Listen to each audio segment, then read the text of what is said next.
اعوذ باللہ من الشیطان الرجیم بسم اللہ الرحمن الرحیم۔ ناظرین، بک آف اینوک کیا ہے؟ کیا اس میں کائنات کے ایسے اسرار و رموز ہیں جو اب تک پوشیدہ ہیں؟ اینوک یا ہنوک کون ہے اور انہوں نے یہ کتاب کیسے لکھی؟ یہ کتاب ہزاروں سال تک پوشیدہ رہنے کے بعد کہاں سے حاصل ہوئی؟ اس کتاب میں کیا کچھ لکھا ہے جو دیگر صحائف میں نہیں ملتا؟ ان سب سوالوں کے جواب آپ کو ملیں گے ہماری آج کی ویڈیو میں۔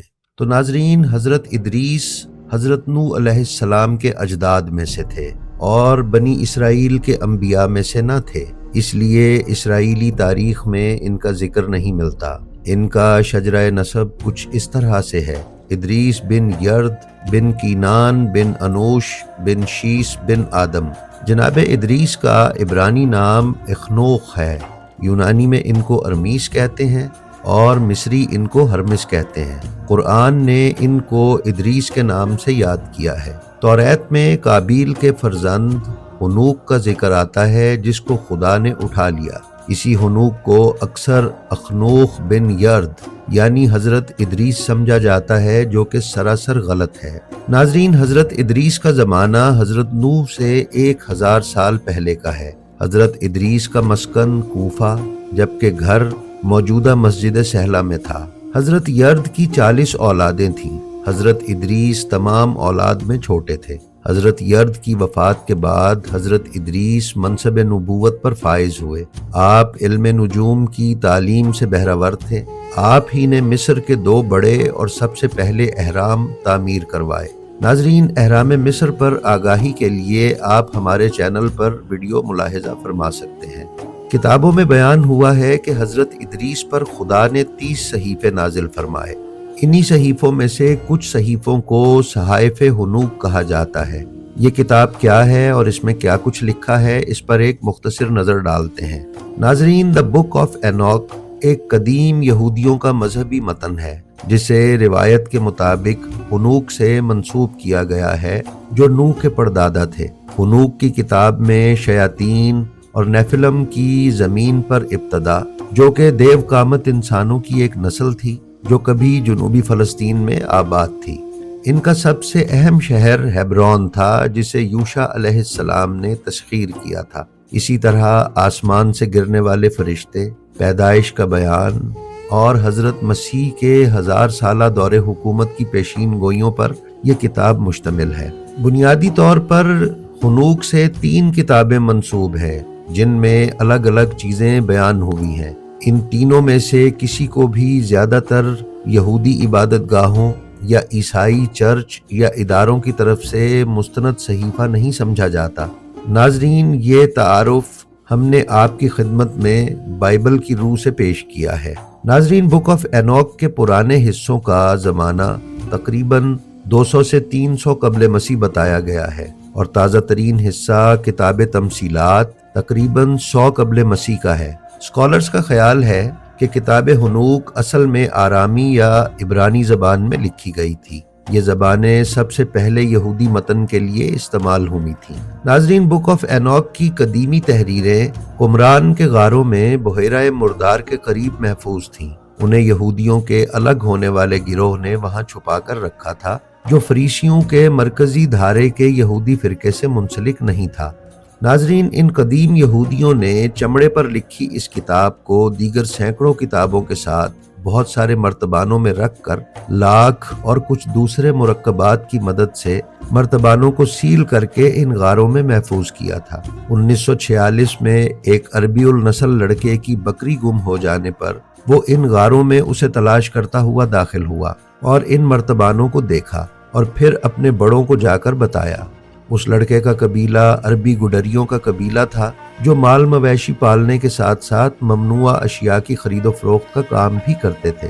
بحیرہ مردار کے کنارے قمران کے ان 10 یا 12 غاروں میں لاتعداد ایسے مرتبان ملے جن میں یہودیوں کی قدیم کتابیں سکرول کی صورت میں محفوظ کی گئی تھیں۔ بلیک مارکیٹ اور عیسائیوں اور یہودی مذہبی حلقوں کو جب ان گڈریوں نے کچھ سکرولز دکھائے تو انہوں نے 1 پاؤنڈ فی مربع انچ کے حساب سے ان کی قیمت مقرر کی۔ ان گڈریوں نے ان سکرولز کو 1 انچ اور اس سے بھی چھوٹے ٹکڑوں میں کاٹ کر رکھ دیا۔ اور اس طرح سے ان سکرولز کے ہزاروں بلکہ لاکھوں ٹکڑے بنا ڈالے، جنہیں بعد میں عیسائی اور یہودی اسکالرز نے کئی سال کی محنت کے بعد دوبارہ پڑھنے کے قابل بنایا۔ 1946 سے 1956 کے دوران یہ سکرولز ان گڈریوں سے حاصل ہوتے رہے اور اگلی کئی دہائیوں تک ان کو آپس میں جوڑا جاتا رہا۔ انہی سکرولز میں سے 3 سکرولز بک آف اینوک کے ہیں، جن میں سے ایک منظر عام پر لایا گیا ہے اور بقایا 2 غائب کر دیے گئے ہیں۔ ان سکرولز کے ٹکڑے جوڑنے کی وجہ سے اس کی تحریر میں ربط نہیں ہے اور ایک سکرول دوسرے سے میچ نہیں کرتا۔ ناظرین، جہاں تک ہمارے مطالعے اور مشاہدے میں آیا ہے، اس کتاب میں عیسائیوں اور یہودیوں کے لیے دیگر قابل اعتراض پہلوؤں کے علاوہ فالن اینجلز کا تصور ہے۔ ان کے مطابق ہم آپ سے گزارش کرتے چلیں کہ عام اصطلاح میں یہ وہ فرشتے ہیں جنہیں سرکشی اور بغاوت کی بنا پر جنت سے نکال کر زمین پر پھینک دیا گیا تھا۔ سقوط کردہ یہ فرشتے یعنی فالن اینجلز کا ذکر نہ تو یہودی توریت میں ہے، نہ اسفار قانونی دوئم میں، اور نہ ہی عہد نامہ جدید یعنی بائبل میں پایا جاتا ہے۔ بہرحال بائبل کے مفسرین اس اصطلاح کو ایسے فرشتوں کے لیے استعمال کرتے ہیں جنہوں نے خدا کی نافرمانی کا گناہ کیا اور دھتکارے گئے۔ یہ فرشتے کسی نہ کسی طرح جنت میں معرکہ خیر و شر کا حصہ تھے، جبکہ وجہ جنگ آدم، ارواح خبیثہ اور ابلیس وغیرہ تھے، یعنی وہ ان فرشتوں کو اکساتے تھے اور یہ فرشتے آپس میں جنگ کرتے تھے اور نافرمانی کرتے تھے۔ تاہم یہ اصطلاح زیادہ تر فرشتوں کے متعلق ادبی کہانیوں اور داستانوں میں استعمال ہوتی ہے۔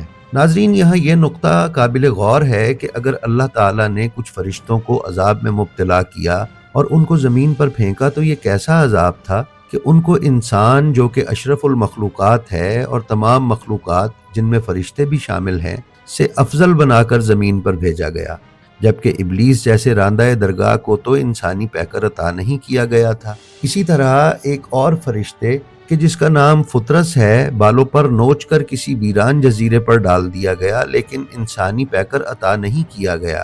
ناظرین، اس خود ساختہ کہانی کے ان فالن اینجلز نے زمین پر آ کر کیا کام انجام دیے؟ اس پر انجیل میں ہی کتاب پیدائش کے باب 6 کی آیت نمبر 1 تا 4 میں روشنی ڈالی گئی ہے، جو کچھ اس طرح ہے کہ جب روئے زمین پر آدمی بہت بڑھنے لگے اور ان کی بیٹیاں پیدا ہوئیں تو خدا کے بیٹوں نے آدمی کی بیٹیوں کو دیکھا کہ وہ خوبصورت ہیں اور جن کو انہوں نے چنا ان سے بیاہ کر لیا۔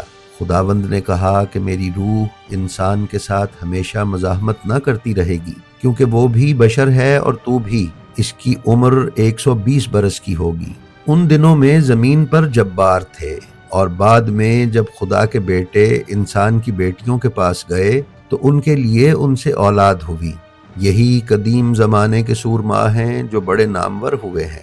ناظرین، کتاب حنوک میں بیان کیا گیا ہے کہ انہوں نے قابیل کی قوم کی عورتوں سے بدکاری کرنے اور اس قوم کو بہت برے طریقے سے گناہوں میں مبتلا کرنے کے بعد جانوروں اور دیگر مخلوقات سے بھی جنسی عمل قائم کیا، جس کے نتیجے میں جن، دیو اور دیگر خبیث مخلوقات نے جنم لیا، اور ان کی اولادوں میں سے انتہائی جبار اور سرکش مخلوقات پیدا ہوئیں جنہوں نے بنی آدم کا دنیا میں جینا حرام کر دیا۔ شراب انہی کی ایجاد تھی، جوا انہوں نے ہی شروع کیا، ماں اور بہنوں کے ساتھ ناجائز تعلقات انہوں نے شروع کیے، غرض دنیا میں فساد اور ہر طرح کی گندگی انہوں نے پھیلائی۔ آئیے ناظرین، اب ذرا چلتے ہیں اور دیکھتے ہیں کہ کتاب حنوک یعنی بک آف اینوک میں کیا لکھا ہے۔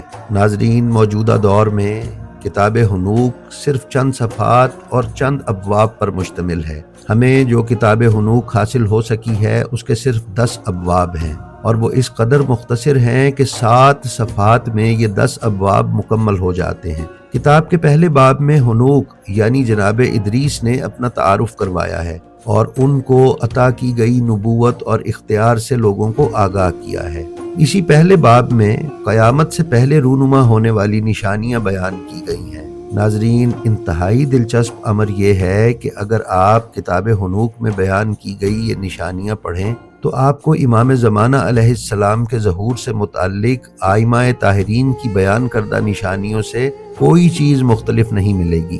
اسی طرح جناب ادریس علیہ السلام نے اس کتاب میں آخری ہادی کا تعارف بھی کروایا ہے، اور قیامت سے پہلے آنے والے اس آخری ہادی کے اختیارات، اس کا جاہ و جلال اور حکومت و طاقت کو واضح الفاظ میں بیان کیا ہے۔ اسی طرح خیر اور شر کی قوتوں کو بیان کرتے ہوئے اس کتاب کے دوسرے باب میں جناب ادریس نے قدرت کی نشانیوں اور خدا کی پیدا کردہ نباتات و جمادات کا ذکر کرتے ہوئے خدا کے وجود کو ثابت کیا ہے۔ ستاروں اور سیاروں سے خارج ہونے والی روشنی اور ستاروں اور سیاروں کی چال اور حرکت بیان کی ہے۔ ناظرین، اسی کتاب کا تیسرا باب جو صرف 2.5 لائنوں پر مشتمل ہے، نہایت دلچسپ اور معنی خیز ہے، اور کچھ اس طرح ہے کہ سوچ اور دھیان لگا اور دیکھ کیسے درخت پت جھڑ کا شکار لگتے ہیں، ماں سوائے ان 14 کے جو ہمیشہ سرسبز رہتے ہیں، اور ان کے پتے 2 یا 3 سال تک نہیں جھڑتے جب تک کہ نئے نہ آ جائیں۔ ناظرین، جن 14 کا کتاب حنوق تعارف کروا رہی ہے ان سے آپ بخوبی واقف ہیں، اور ان درختوں کے پتے ان کی اولادیں ہیں کہ جو جب دنیا سے جاتے ہیں تو اس وقت تک نہیں جاتے کہ جب تک ان کی جگہ نئے پتے نہ لے لیں، یعنی جب ان کی اولادیں دنیا سے تشریف لے جاتی ہیں تو ان کے پیچھے ان کی اولادیں بھی موجود ہوتی ہیں۔ اللہ رب العزت نے قرآن پاک میں نبی اکرم صلی اللہ علیہ وآلہ وسلم کو مخاطب کرتے ہوئے فرمایا ہے، ہم نے آپ کو کوثر عطا کی اور بے شک آپ کا دشمن ابتر ہے۔ ناظرین، کتاب کا چوتھا باب 3.5 لائنوں کا ہے، اور اس میں سورج کے زمین پر اثرات، اس کی دھوپ اور سائے کو بیان کیا گیا ہے۔ 5ویں باب میں پھر قدرت کی نشانیاں، درخت، سمندر، دریا، ماہ و سال وغیرہ کا ذکر کرنے کے بعد اللہ کے عذاب سے ڈرایا گیا ہے، اور پاک بازوں اور چنے ہوئے لوگوں یعنی مومنین کے خواص بیان کر کے ان کے انعامات کا ذکر کیا گیا ہے۔ کتاب کے 6 باب میں انہی متنازعہ فالن اینجلز کو بیان کیا گیا ہے اور ان کی بدکاریاں اور ان کی تعداد جو کہ 200 بیان کی گئی ہے پر روشنی ڈالی گئی ہے۔ اسی باب میں ان فرشتوں کے سرداروں کے نام بھی بتائے گئے ہیں اور وہ جس پہاڑ پر اترے یعنی کوہ ہرمون کا ذکر کیا گیا ہے۔ کتاب کے 7ویں باب میں ان فرشتوں کی بدکاریاں، ظلم و ستم اور ان کے جنسی افعال کو بیان کیا گیا ہے، اور ساتھ ہی ساتھ جانوروں کے ساتھ ان کی بدکاریاں بھی بتائی گئی ہیں، اور بتایا گیا ہے کہ تب زمین نے ان بدکاروں کے خلاف خدا کے حضور فریاد کی۔ ناظرین، 8ویں باب میں بتایا گیا ہے کہ خدا نے عزازیل فرشتے کو مقرر فرمایا جس نے لوگوں کو مختلف قسم کے اسلحے اور صنعت کاری کا فن سکھایا اور مختلف قسم کے علوم سے لوگوں کو آگاہ کیا۔ پھر اس کتاب میں بتایا گیا ہے کہ لوگوں کو زمین پر راستے تلاش کرنے کے لیے ستاروں کا علم دیا گیا۔ کتاب کے 9ویں باب میں بیان کیا گیا ہے کہ میکائیل، جبرائیل، سوریل اور اوریل نے قوم حابیل اور ان فالن اینجلز کی بدکاریاں خدا کے حضور پیش کیں اور خدا سے فریاد کی کہ ان کی بدکاریاں بہت بڑھ گئی ہیں، اب تو ہمیں حکم کر کہ ہم ان کے خلاف کیا کریں۔ ناظرین، اسی طرح کتاب کے 10ویں اور آخری باب میں اس جبار اور بد کردار قوم کے لیے خدا تعالیٰ کا حکم اور اس قوم کی بربادی اور دنیا کی دوبارہ آباد کاری کا ذکر کرنے کے بعد 10ویں باب کی 17ویں، 18ویں اور 19ویں آیت یا سطر میں پھر آخری زمانے اور امام مہدی علیہ السلام کی حکومت کی کیفیت اور اس دور کے عدل و انصاف اور زمین کا خدا کی نعمتوں سے پر ہونے کا بیان شامل کیا گیا ہے۔ جی تو ناظرین، یہ ہے کتاب حنوق اور اس کے ابواب کی تفصیل۔ ناظرین، ہمارے مشاہدے کے مطابق کتاب حنوق یا بک آف اینوک جناب ادریس کے اپنے تعارف، اللہ کی وحدانیت اور قدرت و جلالت اور محمد و آل محمد علیہ السلام کی مدحت اور امام مہدی اجل اللہ تعالی فرجہ الشریف کی پیشین گوئی، علامات ظہور اور ان کی عادلانہ اور منصفانہ حکومت کے بیان کے علاوہ اور کچھ نہیں ہے۔ محمد و آل محمد سے ارتباط نہ رکھنے والے خواتین و حضرات اور خصوصاً بائبل اور توریت کے علماء نے اسے ایک دیو مالائی اور مافوق الفطرت دستاویز کے طور پر متعارف کروایا ہے اور لوگوں میں بے وجہ خوف و ہراس قائم کرنے کی کوشش کی ہے تاکہ لوگ اس کتاب سے دور رہیں۔ یوٹیوبر حضرات نے اس جلتی پر مزید تیل چھڑکا ہے اور طرح طرح کے سپر نیچرل پہلو اس صحیفے کے ساتھ جوڑ کر اپنے ویوز بڑھانے کے لیے لوگوں کو غلط معلومات فراہم کی ہیں اور صرف غیر مسلموں کا ہی نقطۂ نظر بیان کیا ہے۔ جبکہ حقیقت اس سے یکسر مختلف ہے جو ہم نے آپ کی خدمت میں پیش کی ہے۔ ناظرین، یہاں پر ضروری ہے کہ ہم تصویر کا ایک درست رخ بھی آپ کی خدمت میں پیش کر دیں، جو کچھ یوں ہے کہ جب قابیل نے جناب حابیل کا قتل کیا تو اولاد حابیل کو قابیل کی اولاد سے علیحدہ کر کے پہاڑ پر بسا دیا گیا اور اولاد حابیل کو پہاڑ کے نیچے زمین پر رکھا گیا۔ یہ وہی پہاڑ ہے جسے کوہ یرمون کہا جاتا ہے۔ حابیل کی اولاد کو سختی کے ساتھ قابیل کی اولاد کا بائیکاٹ کرنے کا حکم نامہ جاری کیا گیا اور ان سے عہد لیا گیا کہ وہ اولاد قابیل سے کسی قسم کا رشتہ یا تعلق نہیں جوڑیں گے، نہ ان سے شادیاں کریں گے، نہ میل ملاپ رکھیں گے، اور تابوت آدم کی حفاظت کریں گے اور اپنے ساتھ رکھیں گے۔ جناب آدم علیہ السلام کے بعد 5 یا 6 انبیاء کے ادوار تک اولاد حابیل اس عہد پر قائم رہی، لیکن حضرت آدم کی 6 یا 7ویں پشت سے یرد علیہ السلام، جو حضرت ادریس کے والد تھے، کے دور میں شیطان کے بہکانے سے اس قوم میں سرکشی اور بغاوت پیدا ہو گئی، اور اس کے کچھ افراد نے اس عہد کو توڑتے ہوئے پہاڑ سے نیچے اتر کر قابیل کی نسل کی عورتوں سے شادیاں کر لیں۔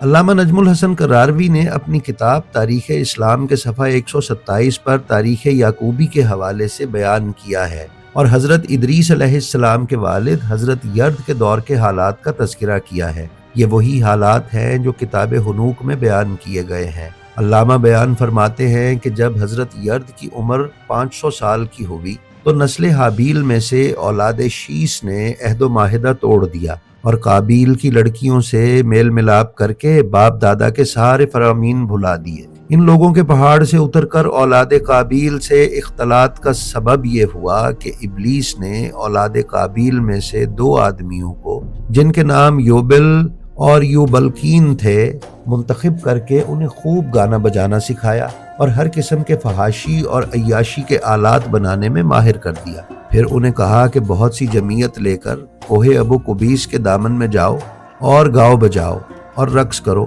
چنانچہ یہ لوگ بہت سے آدمیوں کو لے کر دامن کوہ میں پہنچے اور اپنا کام شروع کر دیا۔ جب جناب حابیل کی نسل میں اولاد شیس نے ان لوگوں کی آوازیں سنی تو 100 افراد نے یہ فیصلہ کیا کہ پہاڑ سے اتر کر زمین پر چل کر دیکھنا چاہیے کہ سارا ہنگامہ کیسا ہے۔ جناب یرد کو ان کے عزائم معلوم ہوئے تو انہوں نے سب کو بلا کر انہیں حضرت آدم سے لے کر حضرت مہلائیل تک کی وصیتیں یاد کروائیں، مگر وہ نہ مانے تو جناب ادریس کھڑے ہوئے اور کہنے لگے کہ سنو، جو میرے والد کا فرمان نہ مانے گا اور جد نامدار حضرت آدم والی اس وقت کی وصیت کو نظر انداز کر کے زمین پر اترے گا، ہم اسے دوبارہ پہاڑ پر چڑھنے نہ دیں گے۔ مگر ان لوگوں نے ایک نہ سنی اور انکار کر دیا۔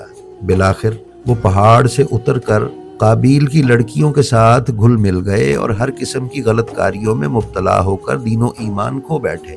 ناظرین مکرم، یہ تھا اس فالن اینجلز کی من گھڑت کہانی کا اصل رخ۔ وہ لوگ جو پہاڑ کے اوپر رہتے تھے، جب تک نافرمانی میں نہ تھے تب تک وہ نیک اور پارسا پاک باز لوگ تھے، اور اس طرح نیک اور پاک باز تھے جیسے فرشتے نیک اور پاک باز ہوتے ہیں۔ پہاڑ سے نیچے اترنے پر ان لوگوں کو دیو مالائی کہانیاں بنانے والوں اور صحائف کی اپنی مرضی سے تشریح کرنے والوں نے فالن اینجلز سے تشبیہ دی، اور اسی طرح ان کی بد فعلیوں اور عیش و عشرت اور فحاشی کی رنگین داستانیں بنا کر مشہور کیا۔ ناظرین، ہم آپ کو یہ عرض کرتے چلیں کہ جناب ادریس آسمانوں پر بھی گئے اور وہاں پر انہوں نے فرشتوں سے جو باتیں سنی اور مستقبل کی پیشین گوئیاں اور حالات جب ان کے کانوں میں پڑے تو واپس آ کر انہوں نے یہ کتابی صورت میں کسی چیز پر تحریر کر لیا۔ علامہ نجم الحسن کراروی 14 ستارے میں بیان فرماتے ہیں کہ جب حضرت صلی اللہ علیہ وآلہ وسلم دنیا میں تشریف لائے تو ان کے تشریف لانے سے پہلے شیطان کا 4تھے آسمان تک آنا جانا تھا۔ وہ وہاں جاتا اور فرشتے آپس میں جو باتیں کرتے وہ خبریں لے کر وہ زمین پر آتا اور کاہنوں اور ستارہ شناسوں کو ان خبروں سے آگاہ کرتا۔ وہ ستارہ شناس اور کاہن یہ خبریں لوگوں تک پہنچاتے اور اس طرح سے لوگوں میں وہ یہ تاثر دیتے کہ ہم وہ لوگ ہیں جو مستقبل سے آگاہ ہیں اور ہم ہی تمہارے حقیقی رہنما اور مذہبی پیشوا ہیں۔ لہٰذا یہ ایک کامن پریکٹس تھی جو رسول اکرم صلی اللہ علیہ وآلہ وسلم کے دنیا میں تشریف لانے سے ختم کر دی گئی، اور شیطان کو رجم کر کے یعنی اسے پتھر مار کے ان آسمانوں سے نکال دیا گیا۔ جی تو ناظرین، یہ تھی ہماری آج کی ویڈیو، جو امید ہے آپ کو پسند آئی ہوگی۔ ہماری آپ سے گزارش ہے کہ اگر آپ ہمارے چینل پر نئے ہیں تو اسے سبسکرائب کر لیجئے اور بیل آئیکن کی آل نوٹیفیکیشن سیٹنگز کو کلک کر لیجئے تاکہ آپ کسی ویڈیو سے محروم نہ رہ سکیں۔ اپنا اور اپنے متعلقین کا بہت خیال رکھیں اور خلق خدا میں آسانیاں تقسیم کرتے رہیں۔ خدا آپ کا حامی و ناصر ہو۔ السلام علیکم۔